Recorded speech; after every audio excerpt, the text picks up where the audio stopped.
bienvenue sur le Mistral Social Club. Aujourd'hui, une nouvelle chronique de Sabine, notre rendez-vous littéraire bimensuel. Bonjour Sabine. Bonjour Antoine.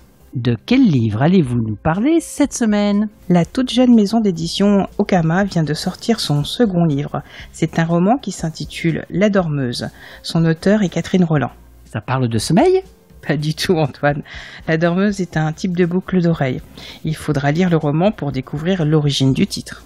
Et quelle en est l'histoire ? Dans ce roman, il y a Léo, Sophia, Marie et Thiago. L'auteur imbrique 3 époques différentes, l'an 79 à Pompéi, 1949 et 2017 en France et en Italie. Avec les personnages, j'étais dans les couloirs du temps pendant ma lecture. Une lecture passionnante, si je comprends bien. Oh oui, c'est une fabuleuse aventure historique et fantastique. La Dormeuse est disponible en librairie en grand format. Sabine, quelle initiative littéraire a retenu votre attention cette semaine ?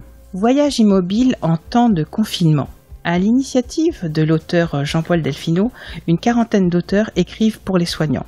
C'est un ouvrage né de la volonté d'aider financièrement les soignants marseillais, les petites mains des infirmières aux brancardiers, des ambulanciers aux aides-soignants, des personnels s'occupant de la sécurité à ceux qui sont dédiés au nettoyage, ont permis aux médecins de sauver des vies depuis le début de la crise sanitaire liée au Covid-19.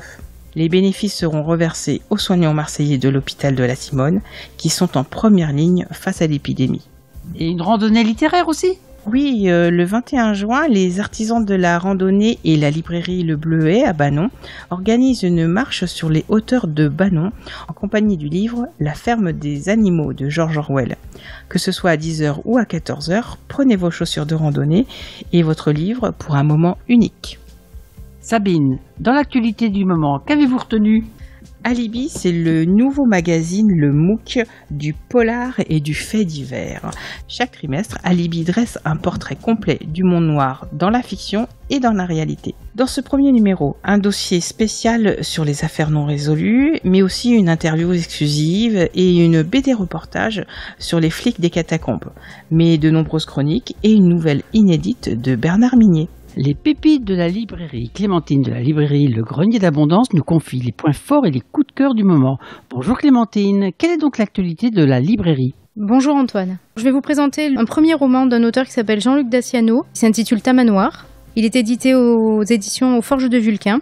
On se trouve en fin de compte sur un roman plutôt policier, il reste cependant très littéraire. On va suivre en fait une intrigue qui est parfaitement maîtrisée, un style qui fait que le roman est hors norme. C'est assez original, un petit peu à l'instar des films des frères Cohen. On va donc suivre un personnage qui est surnommé Tamanoir pour son apparence physique. C'est lui-même qui se surnomme comme ça, il ressemble à cette bête-là. Il est enquêteur pour la police. Un matin, il est appelé à se rendre au cimetière du Père-Lachaise.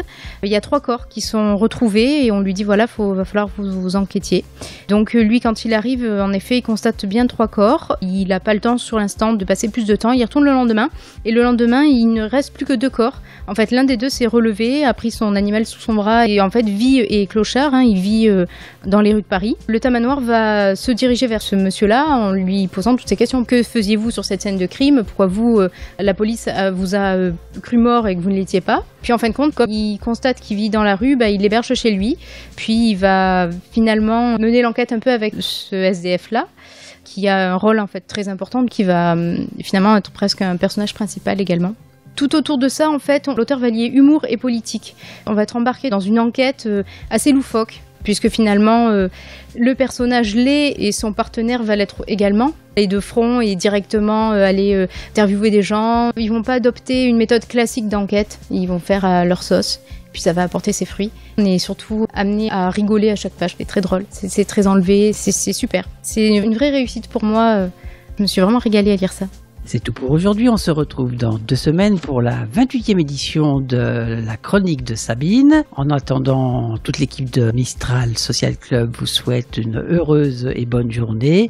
Retrouvez-nous également sur le réseau Fréquence Mistral. À bientôt.